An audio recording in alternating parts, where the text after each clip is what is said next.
The real and actual threat to the West is Islam. My name is Nate Williams, the director of the Apologetics Resource Center. Let's get started. Uh, One thing I've noticed recently is a lot of people are distracted. They're chasing all sorts of things. And I want to use this video and join a rising number of figures who are trying to draw us back to the actual threats to the Christian faith, to the West, to the country, the United States. And so that's one of the purposes of this video. But before I begin, I want to have the usual caveats, the usual asterisks and nuances. As I talk about Islam, I do recognize that many or most of the Muslims in America are peaceful. They are moderate. They are westernized. They look at some of the nonsense that's going on in the Middle East and they don't like it. They don't endorse it. And they also don't want that version of Islam to come to the United States. So I do want to recognize that. But there's a problem there that we will get into. One of the mistakes that happened during the 1900s, and some of this still persists today, is the fact that people think that all religions are the same, and you'll hear that. So you take the world religions, you have Christianity, Judaism, Islam, Buddhism, Hinduism, and maybe your list might go on for a few more religions or not. And the thinking is all the gods or a single God, they're all the same. All the practices are the same. They pray, they read their holy scriptures, they go to a synagogue, a mosque, a church. They're all the same. And that's just not true. That is patently false. And that was a lie brought in by secularism and by multiculturalism and liberalism, little l, liberalism. All religions are the same. And so when you talk about religious freedom, you say, oh, all religions need to be able to practice their faith equally and so on and so forth. But the problem is that's wrong. That's false. And Islam is nothing like Christianity in its truest form. And we'll be talking about that today. There's a difference between those who fully practice Islam and those who don't. There's a difference between the pure and the true form of Islam and the westernized, mushy, inconsistent form of Islam that you'll sometimes see here in the States. And the problem is this: there is no such thing as radical Islam. There's no such thing as fundamentalist Islam. That's just the way that Islam was meant to be practiced, as evidenced by the life of Muhammad. So I have stopped using that form, radical Islam, or terroristic Islam, or fundamentalist Islam, or whatever, because that's just not true. It's not radical Islam. It's true Islam. It is following the life and the example of Muhammad. Muhammad was a deeply violent person. Sometimes there's this revisionist history that Muhammad was a peace-seeking man. He only fought defensive battles when people attacked him. That's just not true. He fought a lot of offensive wars. He attacked caravans. He lived the life of what would have been a terrorist in those days, attacking unsuspecting caravans that were meant for trade. And he was, again, there were times, there's at least one story where he had hundreds of people who surrendered in this particular situation. They were Jews. They surrendered, they were fighting, they stopped, and they were just at his mercy. And he had them all unalived. He had them all, unalived. They were done for on the spot. He was a violent man and he was looking to expand Islam into other regions before he ended up passing away. And so when you have someone like that, and the Quran and the Hadith are shaped around the example that he set, that's not radical Islam when Muslims do those things today. In fact, it's the westernized Muslims, the inconsistent ones, the peaceful ones. Those are the ones, the moderates, that are not fully following their faith. And I hate to say that because I'm glad they're peaceful and I hope they stay peaceful and I'm glad they're moderate and I'm glad they don't follow the example of Muhammad in the way that they live. They'll pick and choose what they follow. They like to pray, they'll go to a mosque, they'll tithe, they'll give to charity. Those things are part of the religion of Islam. And that's good. That is so much better than the alternative. But the problem is they're the ones in the wrong. And what happens is if the fully practicing consistent Muslims take power and institute Sharia law and Sharia courts in Europe and in the West, those moderate Muslims will be unalived or ostracized or removed from any position of power. It'll be those who fully practice Islam that will be allowed any sort of power in that culture. And so that's why, again, I'm thankful for the countless moderate Muslims out there, but that's really not going to cut it when the others, those who fully follow in Muhammad's example, when they take control. And that's their goal. They do want to take over Europe, they do want to take over the West. They couldn't do it through warfare because of the West's superior military might, but they have done it through entering into countries through immigration and using democratic processes to their benefit and winning elections. And then they're going to seek to change these countries fundamentally to become Muslim nations. And this is not something I made up. There are quotes out there and videos out there. I'm going to play a few videos for you today, and it'll demonstrate some of these things. We are the messengers of the messenger. We are the representative of this deen of Islam. We have to be the solution. The future is ours. Every ideal nightmare of a Muslim Europe will come true. They can be as mad as they want. I don't care. America will be a Muslim country. Russia will be a Muslim country. Islam will enter every house. We have to be a part of that change. We have to be a part of that da'wah. We have to be a part of those ghuraba who stand firm on our aqidah and our practice and our deen and never ever apologize. We're unapologetic. Never ever compromise. We're uncompromising.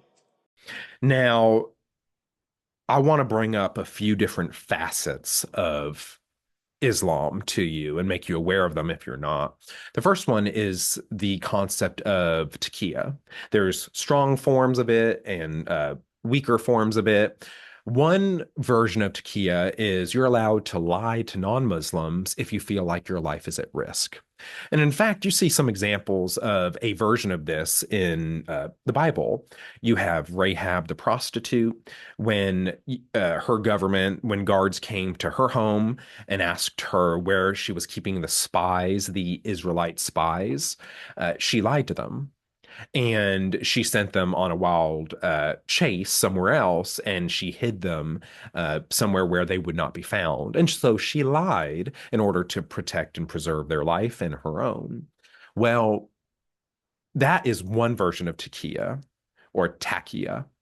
But the other version is, and the one that's practiced by, again, fully consistent Muslims, is the fact that you are allowed in Islam to hide your true intentions to non-believers about what you're planning and what you're trying to do.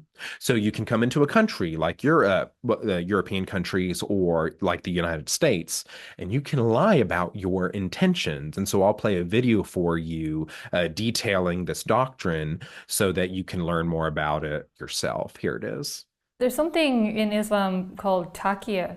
Can you talk about what that is? Yeah, so taqiyya is so again, I came from a Sunni background and I hadn't even heard of it as a concept, but apparently in Shia Islam it's more of a bigger deal. But again, it exists in both. It's in the Sharia manuals.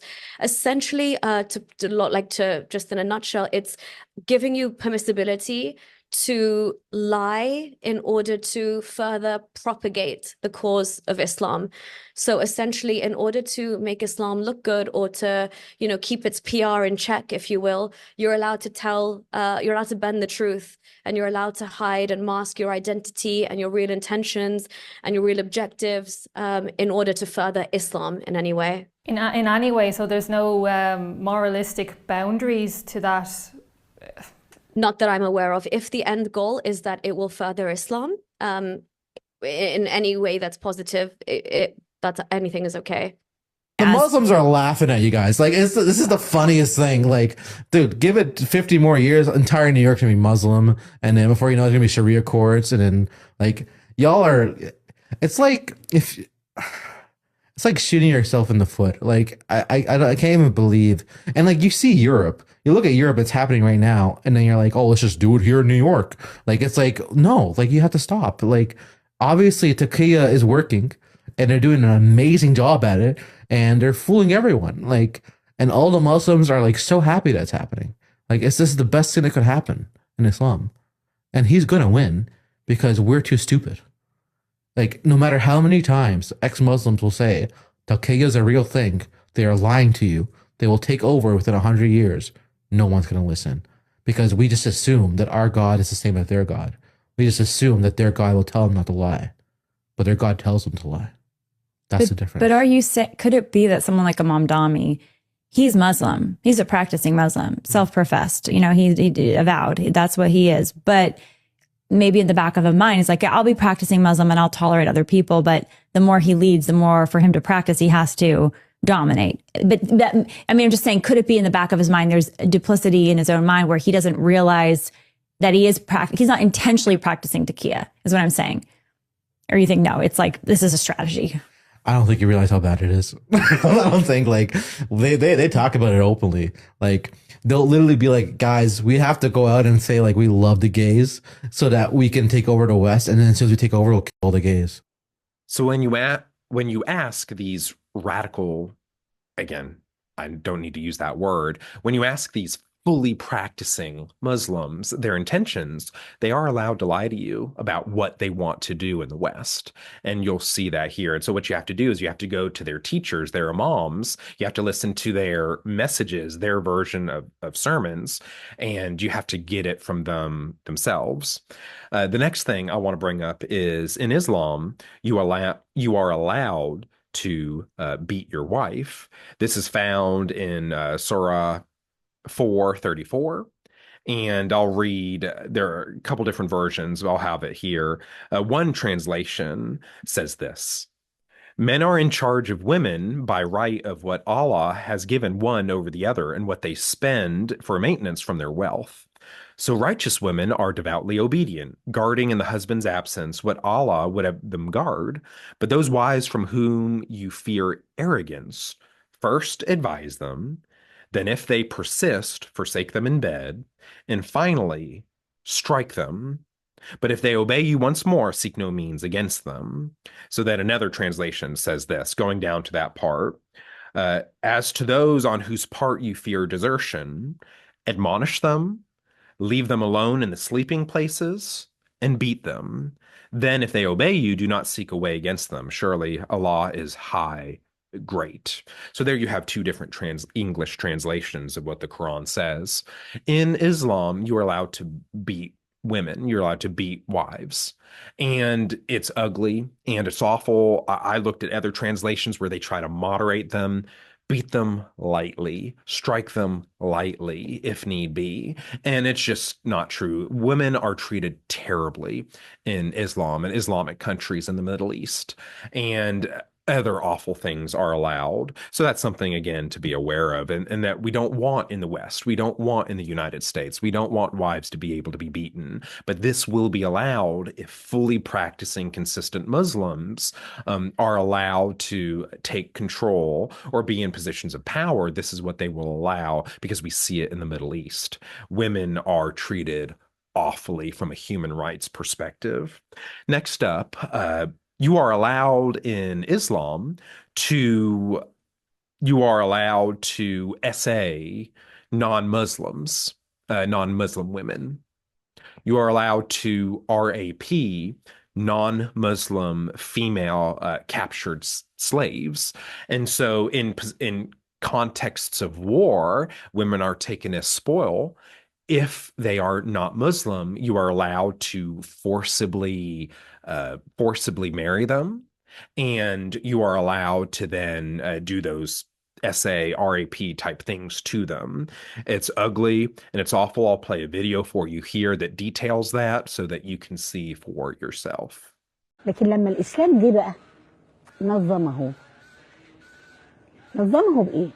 إن لا يكون إلا عن طريق الحرب المشروعة بين المسلمين وبين أعدائهم. يعني لو إحنا حاربنا إسرائيل وإسرائيل دي مغتصبة للأرض بل ومعتدية على البشر وعلى العقيدة، وطبعا إحنا بنتكلم عن المستحيل، يعني مستحيل إن إحنا هيجي اليوم اللي نحارب فيه إسرائيل، ولو إن سورة الإسراء مبشرة بكده يعني، وليس مستحيلا على الله سبحانه وتعالى. فأصل الحرب من النساء هم ملك اليمين، بمعنى إن عشان أذلهم بيصبحوا ملكا للقائد أو للجيش أو للمسلم يستمتع بيهم كما يستمتع بزوجاته. So continuing on, you see verses that allow this in the Quran. Going to, where is it? 424, describing rules regarding marriage. And also prohibited to you are all married women. So you can't marry a woman who's already married, except this exception. And also prohibited to you are all married women, except those your right hands possess. So that would be, you can't marry married women. However, in that exception, those your right hands possess, that would be the spoils of war. If you took female captives, you could then forcibly marry them. You see examples of this in the Hadith, where there was there was a battle, and Abu Sa'id al-Khudri reported that the companions captured women. So again, this is battle, captured women and wanted to have relations with them. And they asked the Prophet about it. The Prophet did not forbid it. And so you can take spoils of war, and Muhammad didn't say no if you wanted to sleep with these women. And so this is used as a justification to forcibly marry, forcibly have relations with captured female slaves, female women. And so this is allowed in Islam in contexts of war. But the problem is this: you're going to look at fully consistent practicing Muslims, and they're basically always in war. Everything they do is in the context of trying to win the world for Allah. And so there's always a context of war wherever they go. And so that is allowed in Islam. It is gross. It is disgusting. And again, I want to clarify, there are peaceful, westernized, moderate Muslims who would disagree. They say, no, that's bad. That's terrible. That's not what those verses mean. That's not what the Quran means, so on and so forth. And I'm glad for those peaceful Muslims. But the problem is, those peaceful Muslims are the inconsistent, mushy ones that pick and choose what to follow in their religion. And they have bent their religion towards peace, but they have nothing to say when it comes to the fully consistent practicing Muslims, the ones that we would call radical. They're not radical, they're just consistent, and they're just fully following the example that Muhammad set. And so what happens is, if these fully practicing Muslims take power, the moderate Muslims will be pushed to the side. They will be unalived. They will be marginalized. And it will be those that we have deemed terrorists, but they're not really terrorists. They're just, again, those who fully follow Muhammad's example, they will be the ones that will run the show. And again, this is all you can find videos of these things being said by Muslim teachers, by imams, and they call for holy war or for jihad. Jihad at its base just means struggle, and Christians struggle as well. So we have our version of spiritual struggle, but that's not all that jihad means. It also means actual physical warfare. That's something to remember. And so, as I conclude this video, there are other things I could have included where the Quran calls for outright violence by the infidel, by Jews and Christians to go and unalive them. However, that's out there. You can find yourself. I wanted to focus on other things. You could talk about other aspects of Islam that are not great, the way they treat women in Middle Eastern countries. There is this one example that I know of a RAP victim, and I'll put the screenshot of what the decision there was with how to do justice in that situation. And so the way you do justice when it comes to RAP is this: you need to do justice upon the perpetrator. The man who committed the SA, you go after him. That's not what happened. Instead, they took the perpetrator and they said, you know what? You have a sister, right? Well, she is going to be RAP blanked. She is going to be SA'd, and then justice will be done. What? So you're going to take another innocent woman and you're going to SA her as a response to another woman who was SA'd? That's evil. That's dark. That's wicked. And you have that type of thinking, and it is awful and it is ugly. And you have examples in stories in the United States where you had US soldiers in the Middle East where they would encounter these horrific things going on, little boys, young boys being SA'd by tribes and clans over in the Middle East, and they were told you can't do anything about it.